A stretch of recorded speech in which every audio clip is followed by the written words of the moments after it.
ओम श्री साई राम। प्रेम करो, प्रेम करो, मेरा साई प्रसन्न होगा। मेरा बाबा प्रसन्न होगा।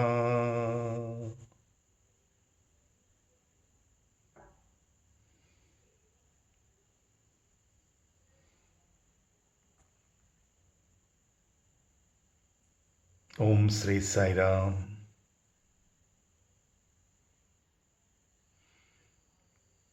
The earth rotates, the water flows, the fire burns, the wind blows, the ether chants Om, Om, Om, only to please our Lord Satyasai.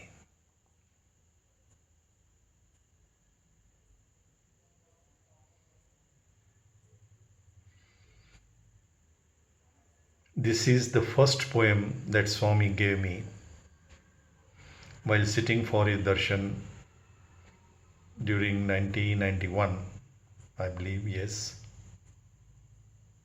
When Swami was apparently angry with boys, he stopped talking to boys for nearly 28 days or so. And because I had a natural affection for Swami's boys, I know Swami's boys from the days of Kamal Sahani, Nityanand brother. They were gems. C. Srinivasan, and very friendly with me. I had, because Swami used to call them my boys, my boys. Those were golden days, golden boys. And whatever pleases my Swami pleases me as well. Swami likes his boys means I like his boys. That's it. I never see their faults. Though Swami once told, as I mentioned in one of my talks too, that DIG of Mangalore, he said, Swami, all your boys are gems. Swami said, no, many are germs. He will joke with boys like anything. Those days, Swami gave me this, my first poem. I had no clue, no thought of, I'm a science student, I don't know what poetry, never read any literature. After coming, maybe 93, 94, I read Gitanjali, Tagore's poems. That too, Swami made me modify it with some Swami's quotations in that. That I will talk subsequently. So I was sitting for darshan and I was just in my mind thinking why Swami is angry with these boys. Those days we could carry our books, pens, writing pads. There was no security issues those days. So I used to carry, and every day I would write some letter or some things. I took my pen to write a letter to Swami, just like that.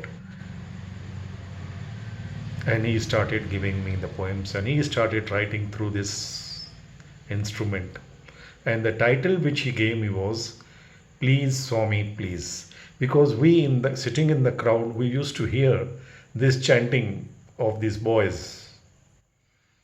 That is their Gayatri mantra. Anything they will all in one chorus they will shout, please Swami, please Swami, please. For anything and everything, this Gayatri will go on. So the title of the poem he gave was Please Swami, Please. And this poem went on 28 stanzas. I mentioned in my separate talk on that how then Vice Chancellor Mr. Sampath took that file to Swami, and Swami actually put it on his lap and he told Dr. Sampath, yes, I am giving him poems, but ask him where is the second poem. That was my first poem. I never knew what the second poem would be. And then from that day onwards, Every day, morning and evening, he will give me one poem and take that poem like this from my hands. I have those poems, nearly 1008 plus, which will be published. Swami has signed that book. Any case, so when this poem came about, the title was Please Swami, Please. And in that poem, Swami gave this closing remark that if you please Swami, if you please Swami, then there will be no need to chant this mantra, please Swami, please Swami, please. As I mentioned somewhere, if you need me, you deserve me. But if you love me, then you need not need me. So if you please Swami, then you need not chant this, please Swami, please. Because Swami gave me in this poem, this entire creation exists. Because purpose of this creation is to please Swami. And he gave this to please Lord Satyasai.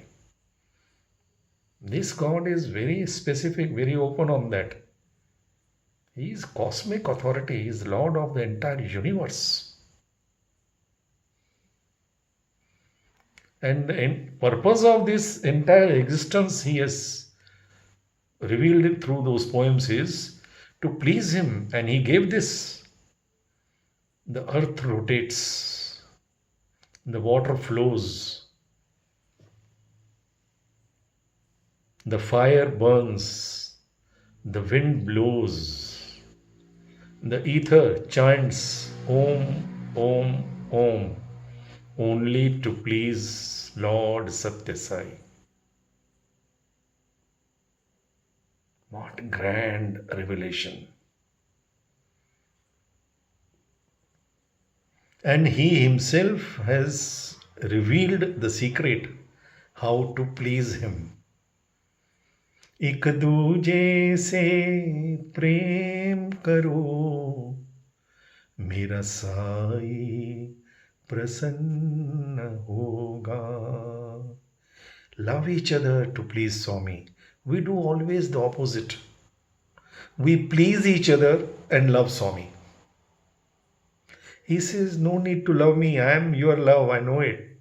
You are my love. I have separated myself from myself to love myself. You love each other. Love me in all. Serve me in all.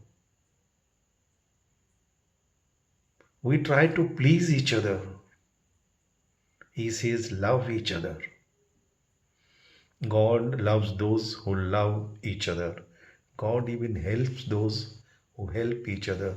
God even comes down to serve those who serve each other. And service is love in action. Service is love in thought, love in words. Let us go step by step, as I mentioned before. Begin with loving with thought. Who can stop it on that?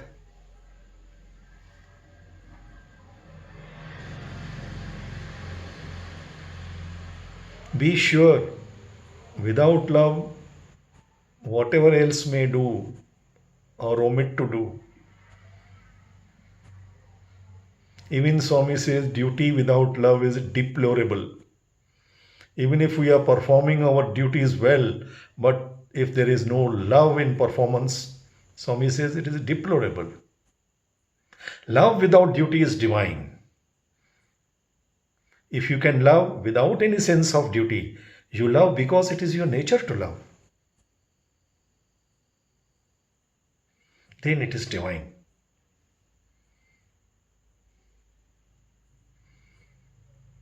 He has come to light the lamp of love. He has declared it, the purpose of his incarnation.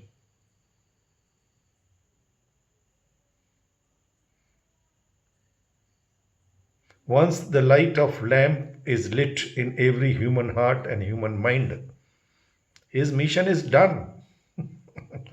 Then nothing else needs to be done.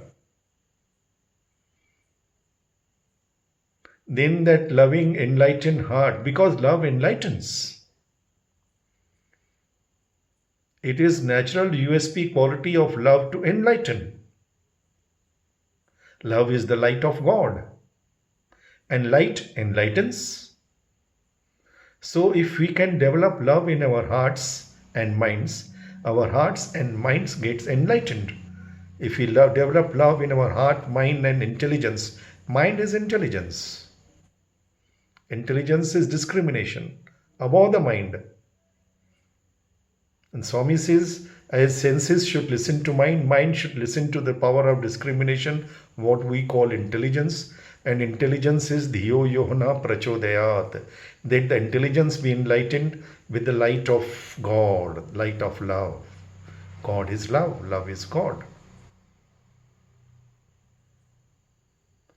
So once our intelligence gets enlightened, our minds are enlightened, our hearts are enlightened, then nothing else needs to be done. Automatically, everything will be done by that enlightened faith, enlightened love, enlightened heart, mind, and soul.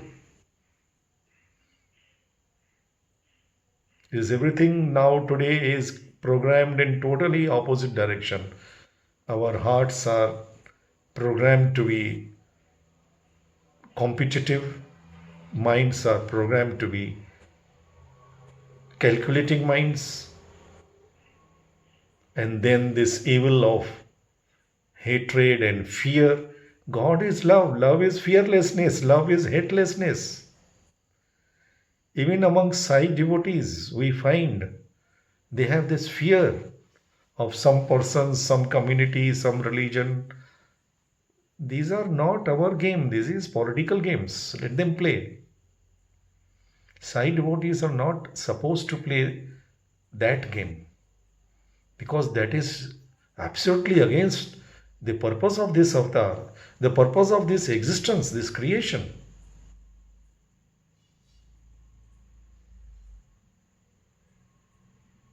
We must love and love sufficiently enough, intensely enough, selflessly enough, and fearlessly enough, and universally enough. Then we could be the most powerful nation, most powerful citizens of this planet Earth in the entire world. What else do we want? Why should we follow the wrong ways always?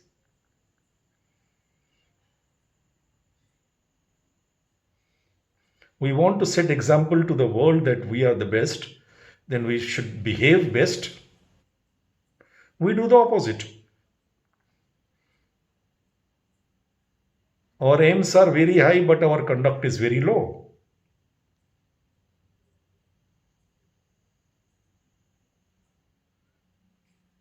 No Sai devotee dare entertain thought of hatred or fear in his or her mind even for a moment.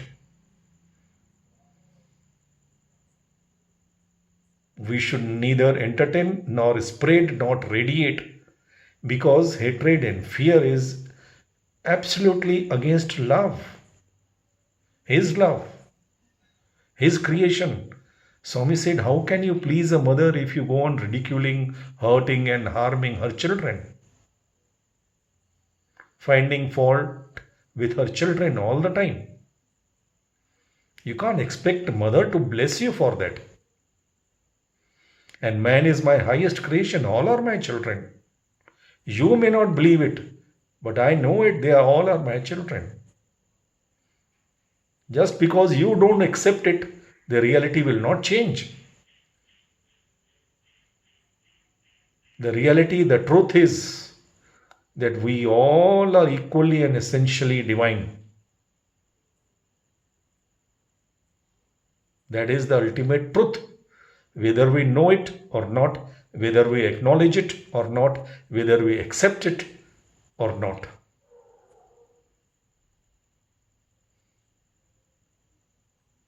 And if we are all essentially and equally divine, our bodies are different, minds are different, desires and dreams are different. Even dreams and desires of our own children, even the child in the womb of mother, will be different from the mother. Even the twins have different desires and different dreams. That difference is on the physical plane, mental plane, that is His creation. Everybody is unique. God has created every human being, every flower, a unique flower and fruit. We classify them that this is the best fruit, this is the best flower. That is our own classification. For God, everything is unique. God will not compare A with B because everything is His creation. How can He? It is only a dog mind that sees the difference and gets fear out of it.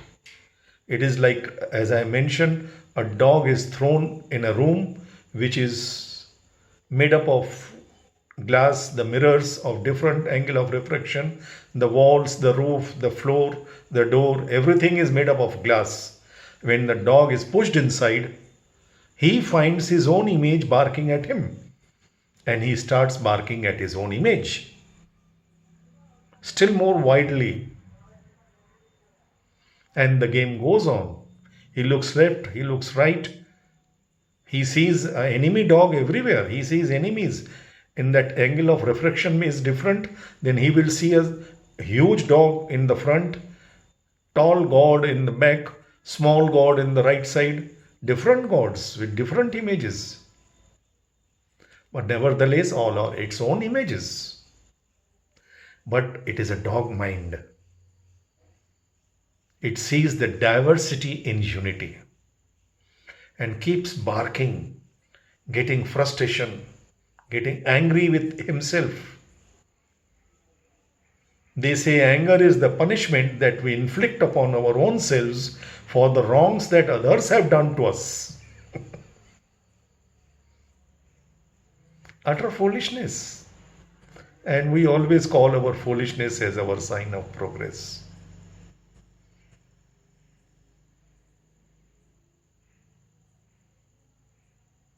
We must not and dare not, I repeat, we must not as Sai devotees and we dare not hate or fear His creation. Swami says if you cannot love, if you cannot serve, keep mum, shut up. At least don't spread that hatred, that fear amongst others. As Swami told that group of industrialists that Mr. Indulal Shah took to Swami for interview. Early in the morning, Swami called them and Swami told them, if you feel that drinking is absolutely necessary for you to remove your stress and tension, whatever, then you should sit at home. And if you are drinking alone, one or two, just to give yourself a mental balance or peace, whatever you call it, manchiri, good. At least that evil, that wrong you are doing inside your house with yourself, you will realize that mistake also.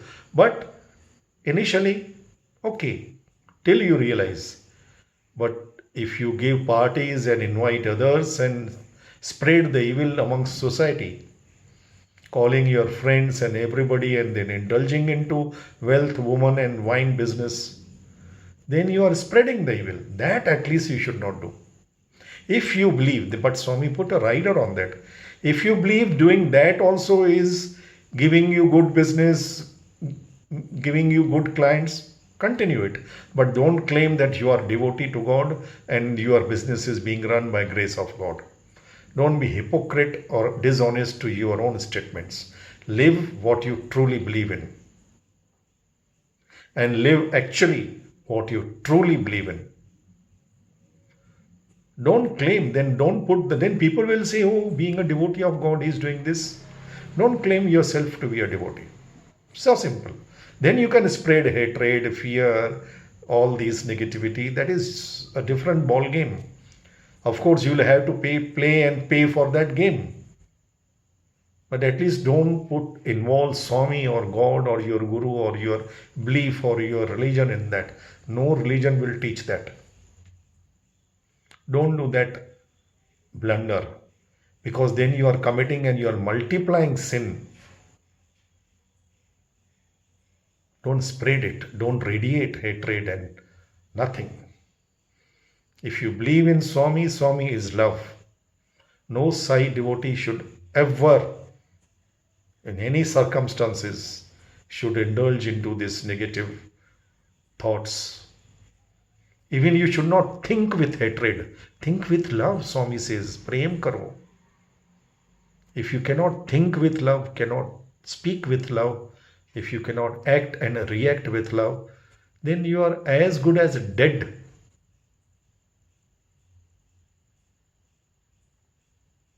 And dead do not deliver. Then no question of deliverance for you.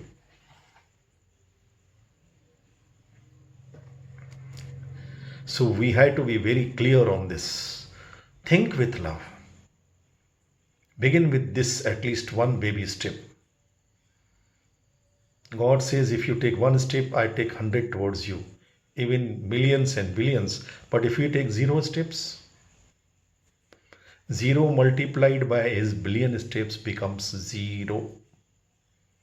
Unless we put that hero besides our 0, it will not multiply into anything.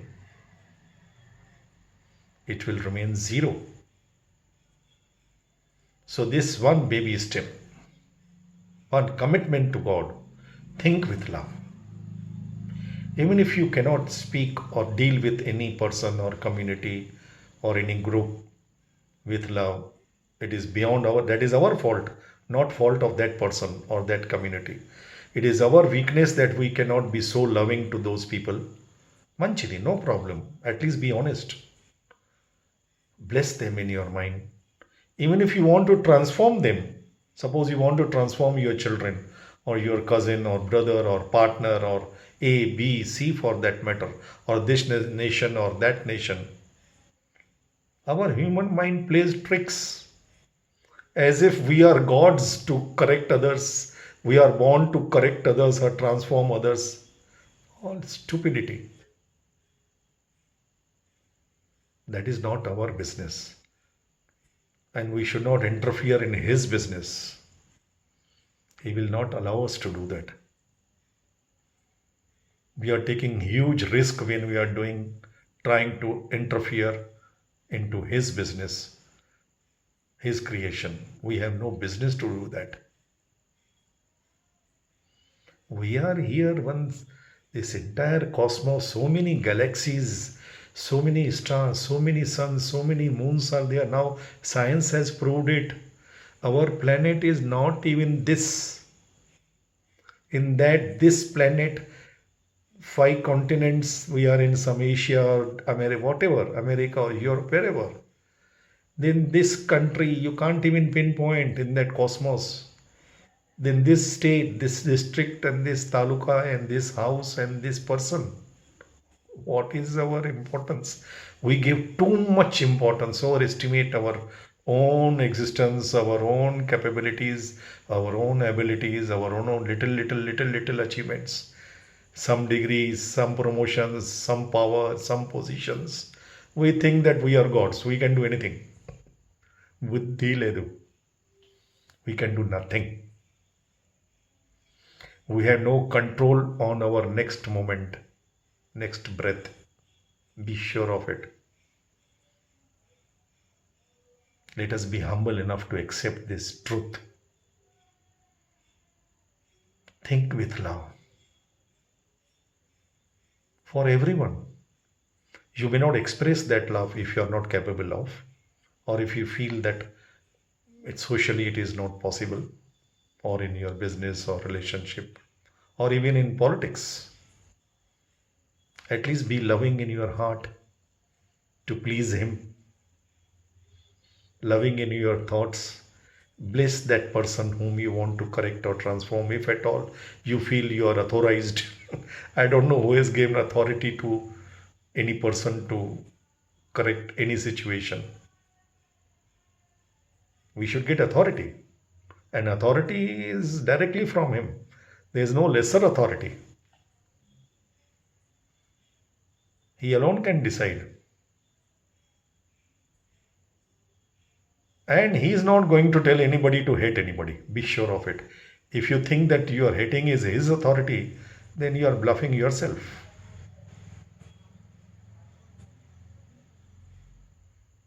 How can God of love? God is love, love is God. So anything with love is God. Anything without love is anything else but not his command or his direction. Impossible, unthinkable. Swami even gave me a poem. Love me before you kill me. Even before killing, you have to love. See this God. Love me before you kill me. Very long poem. He went on giving that poem. He accepted each and every poem like this. If you want to please this God, if you don't want to please or don't care about his being happy, manchide, then you play your game. He knows how to play his game. Nobody can outsmart him. Be sure of it. Ravana could not do it. He did it and he had it. Nobody should imagine that we can outsmart this God. No ways. Love in thought. And second thing, like Swami says, for both, two oaths are required. Love in your thought and singing with you. At least you can sing his glory one to one alone, one bhajan every day, one baby step. Let us be practical with this God. We always expect so many things from God. Just because we go to his center or we have membership of his organization or we are devoted to him, what we claim to be in our mind and heart, and we pray to him 1 hour morning, 1 hour evening. Manchiri, everything is good. That is between every individual and God. Nobody can comment on that. But one baby step, listening to bhajans, attending bhajans is marvelous, greatest blessing. But if you want that universal God to become our personal God, as I have mentioned in my previous talk, we have to feed him what he likes. He is our personal God. When your personal doctor comes to your house, you have to offer him a cup of tea or coffee, isn't it? When you go to his dispensary, then you do not offer him tea or coffee. Let's be very practical. When your dietitian comes to your house, your massage person comes to your house, you have personal massage person, dietitian, doctor, whatever. They come and visit your house to give you their services. At least it is courtesy that you offer them. Be sweet to them. Apart from the fees that you pay, because they have come to you. So once you invite God to be your personal God, the universal God, if you want one-to-one relationship with him, that he should always be available. Why do we have personal doctors and personal? We claim the rich people have this that ego that I got my own personal doctor, I got own personal yoga teacher, personal dietitian. It is a social boosting of one's achievements, egos, arrogance. Manchide, good, no doubt. Okay, let it be. But if you want to deal with God, then it is a different ballgame. You can't be arrogant with God. It is opposite. Where there is ego, I go, he says. So, when you invite this God to be your personal God, who is a universal God, and you share with him everything, you deal with him, he loves it. He happily plays that role. At least, can you not sing one song for him every day? Because he says, your Anandam is my Ahar. Sing happily. And he mentioned, as I mentioned yesterday's talk, that Singing gives him that happiness. You can't imagine Satyasai without Satyasai bhajans. They are inseparable. Sing is glory. Mantras, puja, rituals, everything what we do is okay. Manchini, very good. No doubt on that. But 3 minutes, private, one to one, no photograph required, nothing. Just close the door of your room and open the doors and windows of your mind and heart and sing loudly. I repeat, loudly, lovingly and loudly. Lovingly and loudly. One bhajan, 3 minutes, less than 3 minutes. See the miracles happening.